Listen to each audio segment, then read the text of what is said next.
નમસ્કાર મિત્રો, સ્વાગત છે તમારું ખેડૂત યોજના યુટ્યુબ ચેનલમાં। આજના તાજા સમાચાર વિશે વાત કરતા પહેલા જો તમે અમારી ચેનલમાં નવા છો તો નીચે લાલ કલરનું સબસ્ક્રાઇબ બટન આપેલું જ છે, તેને દબાવીને બાજુમાં રહેલા ઘંટડી બટનને પણ દબાવી દેજો, જેથી મારા આવનારા તમામ વિડીયોની માહિતી તમને મળતી રહે।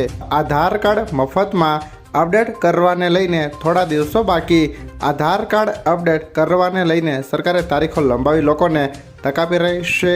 UIDAI એક્સ પર આપેલી માહિતી અનુસાર મફત આધાર કાર્ડ અપડેટની સમયમર્યાદા 14 ડિસેમ્બર 2024 સુધીની છે, જે સમયગાળામાં તમે આધાર કાર્ડને મફતમાં અપડેટ કરાવી શકો છો, જેમાં નામ, સરનામું કે અન્ય વિગતો તમે સરળતાથી અપડેટ કરી શકો છો। 10 વર્ષ કે તેથી વધુ ઉંમરના આધાર કાર્ડમાં તમામ માહિતી અપડેટ કરવા હવે થોડો જ સમય બાકી છે। ત્યારબાદના મહત્વના સમાચાર વિશે વાત કરીએ તો અમદાવાદનો આ બ્રિજ 1 મહિના માટે બંધ।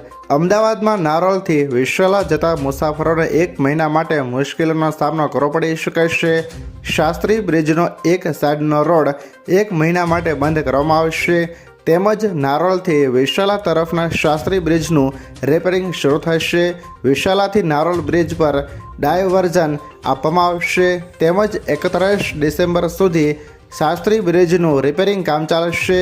વિશાલાથી નારોલ બ્રિજ પર ટ્રાફિક ડાયવર્ટ કરાશે। ત્યારબાદના મહત્વના સમાચાર વિશે વાત કરીએ તો ડિસેમ્બરના પ્રથમ સપ્તાહમાં વરસાદ પડશે, અંબાલાલ પટેલની આગાહી। રાજ્યમાં ઠંડીના વાતાવરણ વચ્ચે હવે અંબાલાલ શ્વાસ અધર કરે તેવી આગાહી કરી છે। હવામાન નિષ્ણાંત અંબાલાલ પટેલે ગુજરાતના અમુક વિસ્તારોમાં કમોસમી વરસાદની આગાહી કરી છે। અંબાલાલ પટેલની આગાહી અનુસાર દક્ષિણ ગુજરાત અનેક વિસ્તારોમાં કમોસમી વરસાદની સંભાવના છે। ડિસેમ્બરના પ્રથમ સપ્તાહમાં દક્ષિણ ગુજરાતમાં કમોસમી વરસાદની અંબાલાલ પટેલે આગાહી કરી છે।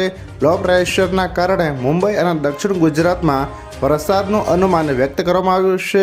ત્યારબાદના મહત્વના સમાચાર વિશે વાત કરીએ તો હેલ્મેટને લઈને કડક નિર્ણય। ટુ વ્હીલ પર હેલ્મેટ પહેરવું હવે ફરજિયાત કરવામાં આવ્યું છે।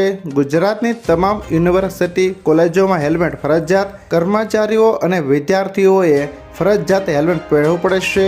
ટુ વ્હીલ લઈને આવતા વિદ્યાર્થીઓ માટે હેલ્મેટ ફરજિયાત। રાજ્યના પોલીસ વડા વિકાસ સહાયે પત્ર લખીને આપી સૂચના। ટુ વ્હીલ પાછળ બેસનારાને પણ હેલ્મેટનો નિયમ લાગુ પડે છે।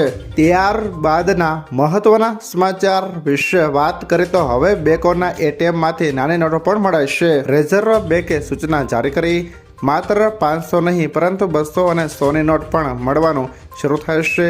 લાંબા સમયથી બેંકના એટીએમમાં માત્ર 500 રૂપિયાની નોટો જ નીકળે છે, જેના કારણે બજારમાં ખરીદીના સમયે ટ્રાન્ઝેક્શન માટે નાની નોટોની અછત સમસ્યા વધી રહી છે, જેને જોતા બેંકોએ એટીએમ મશીનમાં ₹500 તેમજ ₹200 અને ₹100ની નોટો લોડ કરવાનું શરૂ કરી દીધું છે।